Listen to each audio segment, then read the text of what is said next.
Machine বলে না, sharing machine বলে, পিসিং বা শেয়ারিং মেশিন, তাই না? এটা হচ্ছে আমাদের ব্রাশ রোলার, ওটা রাবার কোটেড রোলার যেটা ফ্যাব্রিকটাকে উপরে উঠাইতে হেল্প করে। এখানে টেবিল রোলার থাকে, ওখানে হচ্ছে আমাদের লেদার ব্লেড থাকে, আর রোলার ব্লেড থাকে। আর এটাকে আপনি বললেন up down setting. Up down সেটিংটা কি করে?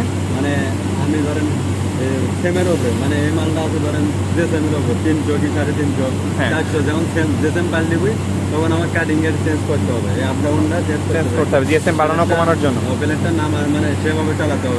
আচ্ছা, আপ ডাউনের সেটিং। আপ ডাউনের সেটিং এর জন্য 26 বলতে আসলে কি বোঝাচ্ছে ভাই? 26 সেটিং দেওয়া আছে, 26 সেটিং দেওয়া আছে। আচ্ছা, দেওয়া আছে। আর এখানে 55 এগুলো 55 মেশিন স্পিড, এটা ব্লেড রানিং আছে 60। আচ্ছা, 60 রানিং আছে। আচ্ছা, আর এগুলো হচ্ছে আপনার এটা হোল্ডার, সামনে হোল্ডার, পিছের ফোল্ডার। ফোল্ডার বলতে কোনটা? যেমন সামনে, ও আচ্ছা আচ্ছা, ফোল্ডার, বুঝতে পারছি, এ করে ফোল্ড করে আর কি।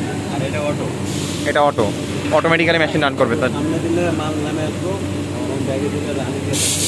ও আচ্ছা আচ্ছা, মাল ওটা নামে লাগবে, ওঠানামা করানোর জন্য। এটা অটো অটো ওখানে মাল থাকবে।